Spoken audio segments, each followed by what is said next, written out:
Video ini dipersembahkan oleh Bandung Study Club, Smart Friend, dan Khan Academy. Oke, kita mungkin telah mengetahui bahwa sebenarnya entalpi atau H dapat kita tuliskan rumusnya adalah sebagai energi dalam yakni U ditambah dengan tekanan dikali volume. Nah, di sini ketika kita memiliki variabel seperti ini artinya bahwa hubungan antara dua ruas merupakan saling mempengaruhi tentunya, dan ketika misalnya kita memiliki tekanan yang konstan, kita mereaksikan suatu reaksi dalam tekanan yang konstan, maka akan terjadi reaksi yang uh, memiliki volume yang lebih besar. Seperti itu. Intinya ini merupakan satu konsep bagaimana satu hal mempengaruhi hal lainnya. Nah, ketika kita memiliki perubahan entalpi, itu akan sama saja dengan sebagai uh, panas yang terserap ke dalam sistem.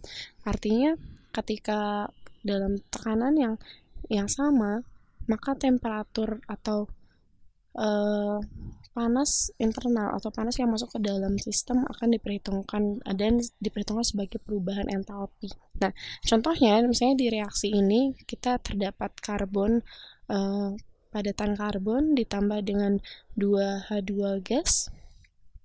Nah, kita dapat lihat bahwa H2 ini merupakan molekul diatomik, di mana dia berikatan antara satu molekul dengan molekul yang sama, sehingga dia dapat disebut sebagai molekul diatomik.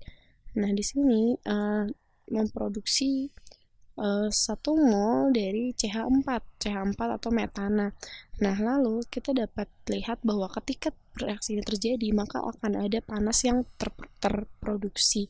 Nah, sekarang kita akan menghitung berapa uh, panas yang dihasilkan. Dan di sini kita tahu uh, bahwa untuk persamaan tersebut panas yang dihasilkan adalah 74 kilojoule. Nah, lalu apa yang akan terjadi pada reaksi ini ketika ada panas sebesar 74 kilojoule dalam proses adiabatik ter uh, ter terdapat di dalam reaksi tersebut. Maka ketika proses itu terjadi dalam keadaan adiabatik, maka energi panas atau panas tersebut akan terbebas. Di sini misalnya kita memiliki satu box yang isinya di dalamnya ada karbon padat dan karbon, dan terdapat gas hidrogen seperti dalam persamaan reaksi di bawah ini. Lalu kita akan gambarkan produk dari hal tersebut, yakni akan menghasilkan uh, gas metana di dalamnya. Nah, ini artinya bahwa terjadi perubahan wujud dan terjadi perubahan unsur, dan di sini akan metana tersebut akan bersamaan dengan adanya panas yang terbebas, yakni sebesar 74 kilojoule. Nah, jadi artinya terdapat panas yang terserap oleh sistem, dan itu merupakan sebesar negatif 74 kilojoule. Nah, atau kita dapat bilang bahwa persamaan reaksi ini dapat membebaskan 74 kilojoule. Nah, itu hal yang sama dengan perubahan entalpi dan uh, uh, panas yang masuk ke dalam sistem seperti itu. Nah, lalu apakah entalpi dalam produk akan relatif entalpi terhadap uh, reaktan? Nah, kita akan lihat bahwa untuk besarnya entalpi dari uh, ketika suatu reaksi terjadi, maka akan ada uh, panas terserap yang masing-masing terjadi, baik itu dalam reaktan maupun uh, di dalam uh, di dalam produk itu sendiri. Nah, sekarang kita akan lihat misalnya kita gambarkan suatu kurva di sini. Yang pasti nilai panas yang dimiliki oleh misalnya oleh reaktan lebih besar daripada produk. Nah, sekarang kita akan lihat bahwa ketika terjadi reaksi dari reaktan, maka akan terjadi seperti ini grafiknya. Sedangkan untuk hasilnya, maka dia akan ada di bawah, atau artinya reaksi pembentukan untuk reaktan akan lebih besar dibanding dengan reaksi pembentukan produk yang dihasilkan. Dan di sini kita memiliki satu bagian, yakni bagian ketika terdapatnya energi aktivasi, atau ketika terjadi, mungkin untuk ini hal tersebut dapat kita jelaskan di bab kinetik, introduction to kinetic, atau pengenalan terhadap kinetik. Nah, di sini untuk sedikit gambaran bahwa ketika terdapat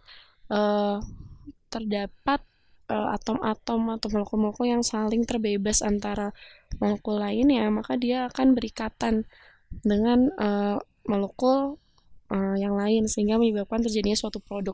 Tapi sebelum terputus benar-benar ikatan antar molekul awalnya, molekul reaktannya, maka dia akan bergabung antara reaktan dan produk. Maksud saya antara unsur-unsur yang akan membentuk produk nantinya.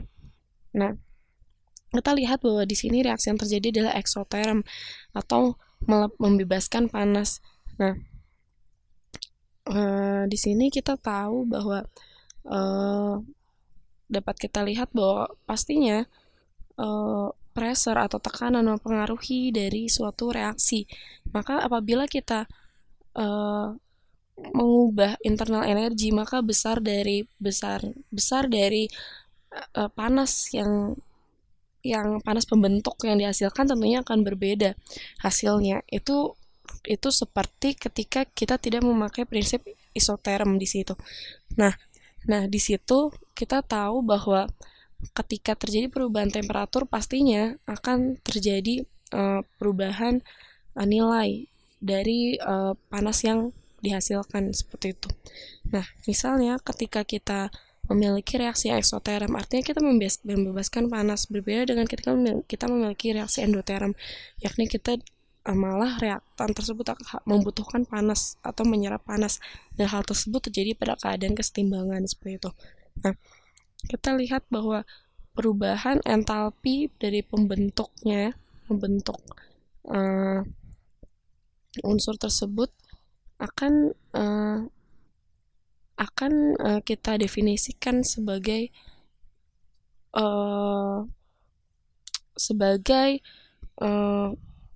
penambahan atau penjumlahan dari unsur-unsur atau atom-atom yang membentuk molekul tersebut. Nah, misalnya ini terdapat kita bandingkan antara besarnya nilai entalpi pembentuk CH4 dengan nilai entalpi pembentuk dari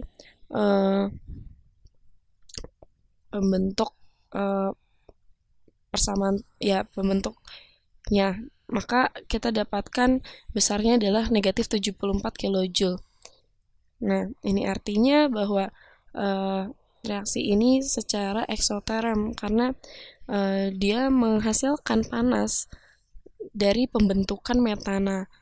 Nah, atau ketika misalnya persamaan ini dibalik, maka reaksinya tidak lagi terjadi secara eksoterm, tapi secara endoterm, seperti itu.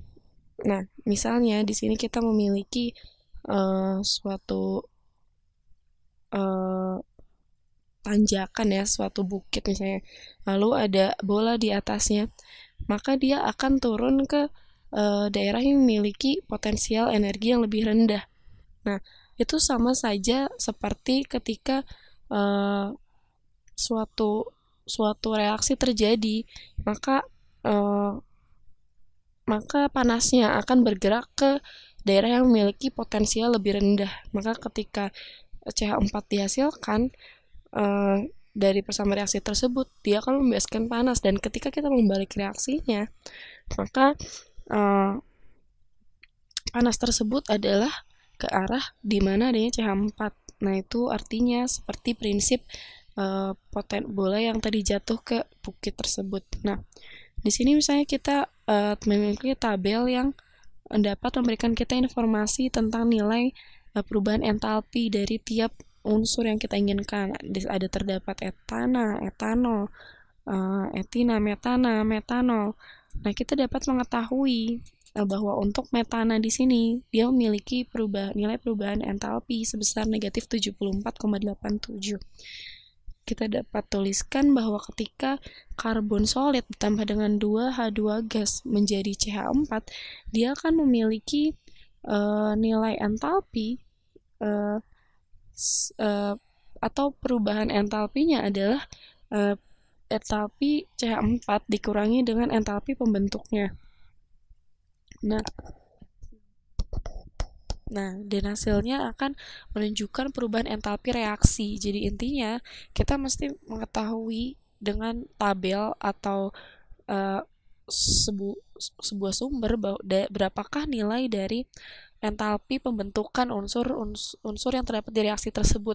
Jadi ketika kita memiliki CH4, reaksi tersebut C solid, 2H2 gas yang menghasilkan CH4, kita untuk mengetahui perubahan entalpi reaksi tersebut, kita harus mengetahui perubahan entalpi pembentukan dari CH4 lalu kita kurangi dengan perubahan pembentukan dari H2, misalnya seperti itu.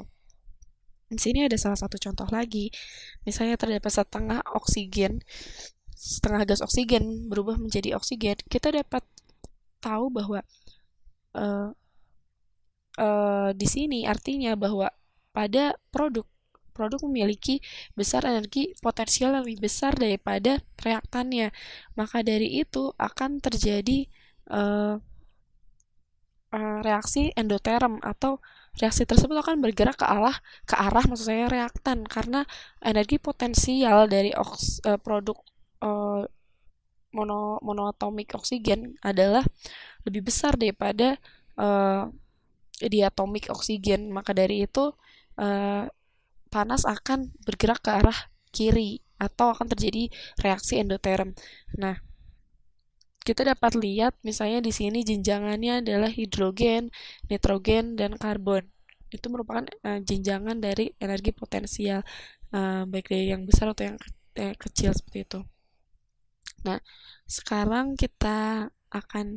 nantinya kita akan menggunakan tabel ini untuk mengetahui suatu masalah, untuk memecahkan masalah tersebut jikalau ditanyakan berapa perubahan entalpi dari tiap reaksi tersebut. Jadi intinya kita tidak perlu sulit untuk menghitung lagi seberapa besar entalpi dari pembentukan reaksi.